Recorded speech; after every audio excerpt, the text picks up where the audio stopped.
Sir, हम लोग सबसे पहले तो एनडीए में जिस तरह से अंदरूनी नाराजगी चल रही है उसको शांत करने के लिए सीएम सम्राट चौधरी अब संगठन और सत्ता दोनों का बैलेंस साधते दिख रहे हैं।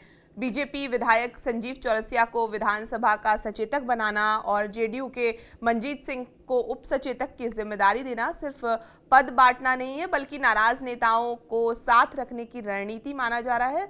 वहीं चेतन आनंद को लेकर भी राजनीतिक चर्चा जो है वो तेज है। जिस तरह से आनंद मोहन खुलकर सामने आए, नाराजगी जताई, तो सवाल ऐसे में यही उठ रहा है कि क्या मनाना या नियुक्ति एनडीए के भीतर सब कुछ ठीक होने का संकेत है या असंतोष दबाने की ये कोशिश जारी है? देखिए, पहली बार बीजेपी ने अपना मुख्यमंत्री बनाया है बिहार में। और बीजेपी किसी भी तरह से इस सरकार को अस्थिर होने देना नहीं चाहती। मनाने की बात हो, समझाने की बात हो, साधने की बात हो, हर दाव आजमाएगी बीजेपी। और क्षेत्रीय संतुलन, जातीय संतुलन दोनों को साधने की कोशिश की जा रही है। संजीव चौरसिया जी का जिनका नाम ले रही हैं वो तो मुख्यमंत्री के रेस में थे। बिल्कुल माना जा रहा था कि अति पिछड़ा से अगर कोई मुख्यमंत्री का सबसे प्रबल दावेदार हैं तो संजीव चौरसिया हैं। पिछली बार भी मंत्रिमंडल में उनके नाम की चर्चा आई थी, लेकिन इस बार तो लगा कि अगर मुख्यमंत्री नहीं तो मंत्रिमंडल में तो उनको जगह मिलेगी। संजीव चौरसिया को मंत्रिमंडल में जगह नहीं मिली, लेकिन हाँ, अति पिछड़ा को एक मैसेज देने के लिए उनको मुख्य सचेतक बनाया गया और वो भी राज्य मंत्री का दर्जा होता है। उनको भी एक राज्य मंत्री को जो सुविधाएं मिलती हैं वो सारी सुविधाएं मिले। बैकुंठपुर से बीजेपी के विधायक हैं मिथिलेश तिवारी, जिनको शिक्षा मंत्री बनाया गया। बैकुंठपुर से कभी ये जीतते थे मंजीत सिंह, इस बार उनका विधानसभा बदल दिया गया और बैकुंठपुर सीट दे दी गई मिथिलेश तिवारी। तो राजपूत मतदाताओं में एक नाराजगी थी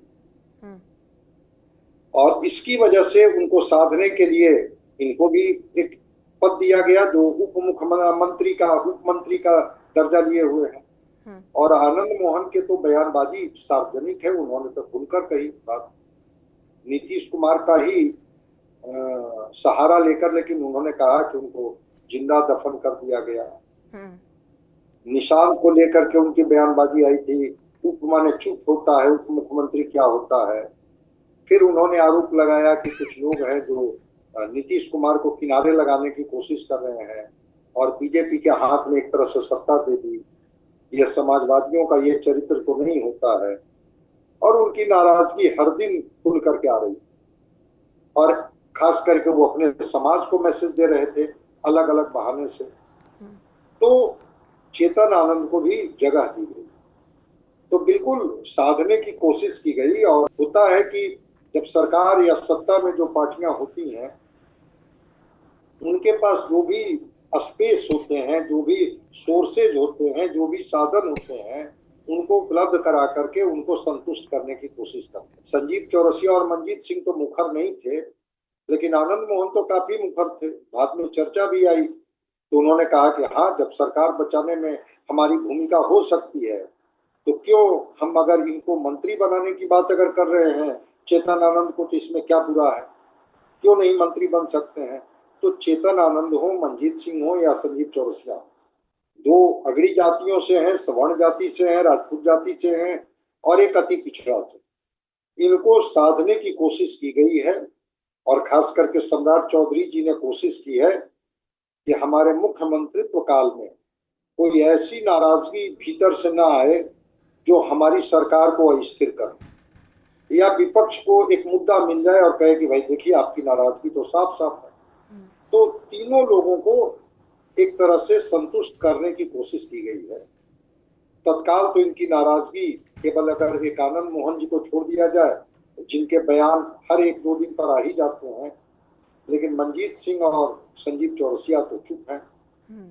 जहां तक चेतन आनंद की बात है तो नीरज कुमार जो जेडीयू के स्पोक्स पर्सन है, उन्होंने तो कहा भी कि चेतन आनंद ने तो कभी कुछ नहीं बोला सत्ता सरकार एनडीए के खिलाफ। ठीक है, आनंद मोहन जी बोलते हैं, उनको बोलने दीजिए। बिल्कुल। तो आपके जो सवाल हैं, बिल्कुल इनको साधने और इनको संतुष्ट करने की कोशिश की गई है, अलग अलग पद दे करके।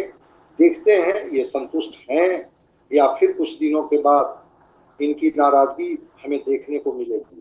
थोड़ा हम लोगों को इंतजार करना होगा। हाँ, पद जब राजनीति में दिए जाते हैं तो साधने और उनको अपने पाले में रखने की ही कोशिश होती है कि वो संतुष्ट रहें।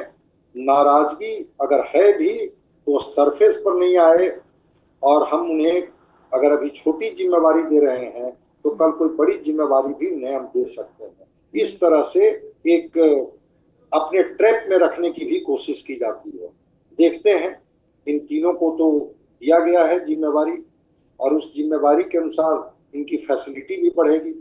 कितने संतुष्ट रह पाते हैं, नहीं रह पाते, ये तो वक्त बताएगा। तत्काल तो अभी इनकी चुप्पी बता रही है कि हाँ, ये संतुष्ट हैं।